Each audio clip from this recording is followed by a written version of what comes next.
Welcome back to another book review, and once again we're going to do a voiceover just because I just busy. That's the best way to describe time. I was trying to get ahead, and then the universe was like, actually, you know what? Let's just make life implode even further.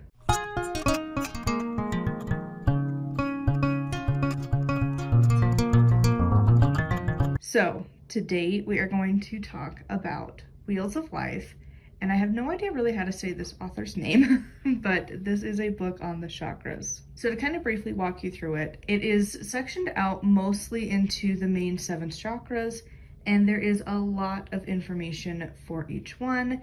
There is like kind of more yoga poses to go with each one. It's got exercises, it's got meditations, it's got a lot of information on each and every one, and you know, different aspects of life and stuff that are related to the specific chakra that it is talking about. I gave this one a 4 out of 5 star. To be honest, I feel like this is a really good book on the chakras. It's one of those that it's a little dense to get through. Reading it cover to cover, it does get a little boring. I feel like if you took it a little slower, because again, I read like a book in a day, so most people can, you know, get like a chapter a week or something like that, and you might not feel as like, whoa, that was a lot, because it's a decent sized book. And I feel like the information was covered very well, and it is a little bit of an older book, and the author talks about how when they were first starting to learn about the chakras, there really wasn't a lot of information out there for the general public. And obviously nowadays there's like thousands on the market, but this was, I guess, one of the kind of first ones out there, and it really seems very well researched. It definitely has a lot of connections back to the original culture that chakras come from, and I really do appreciate that. Of course, there's a few other cultures that have chakras-ish. I think it was the Japanese cultures have similar like energy centers, but I think the actual term of like chakra, from what I know so far, tends to be really tied to the Hindu beliefs.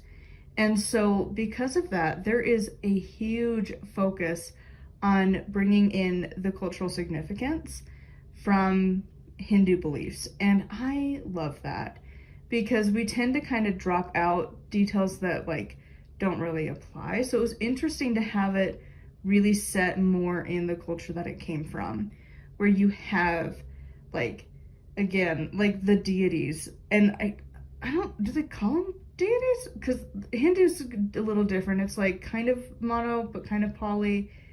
It's a weird between the two. They kind of have the diamond thing. So anyways, so you have like, I think it was Shiva and Shakti or something like that. And they kind of are the main theme throughout the chakras. And then other deities are mentioned, which is fascinating. Most of the time they're pretty low listed. Like there's just super brief mentions. It doesn't really go into how the other deities might work with these chakras for the most part. It's really more on the Hindu ones, and really just those two in particular kind of tend to be the most discussed. It also goes through the chakras as like working up and down, which is very interesting, because normally we always just go up. You start with your root, you get up to your crown. And it also talks about the importance of going crown down to root. And it's just a really good book. If you are very curious about working with the chakras, it walks you through so many different exercises and beliefs. And really, it would be such a great book for learning about the chakras. It's a little dense, so maybe not like your first book if you're just like mildly curious.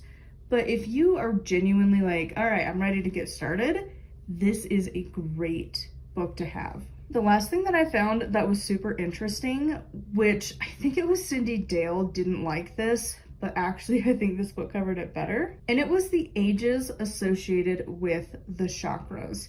And it was so fascinating to think about it and think about how like human life kind of starts off. And I don't have the book in front of me anymore because I had to go drop it back off at the library. I had to read it like pretty quick because they got a new hold. So of course it's due in like 2 days.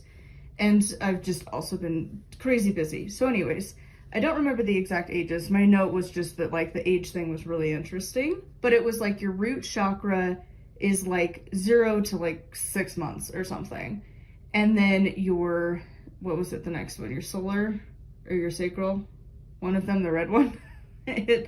You'd think after reading so many books on it I would know, but it's early in the morning. I haven't even had my tea yet. I'm recording this while it's cooling off. So forgive the brain not being here right now. But the second chakra is like 6 months to 18 months. And like each one, it kind of gets a little bit bigger of a gap. And it was just so interesting because in the book, she talks about how human development really lined up with those and gives examples of like things going on in your life generally at those ages. It's like, oh, fascinating. So I absolutely loved that. And there was just so much good information on the chakras. If you are curious about getting started with them, I highly recommend this book. It was fantastic. I can't wait to get a copy myself. So I would love to know your thoughts on this one in the comments down below. As always, a huge thank you to my patrons. If you would like to support me and get access to exclusive content, it is patreon.com/nightwillowcrafts. Make sure to like, comment, and subscribe. I post every single day. And until next time, thank you so much for watching, and blessed be.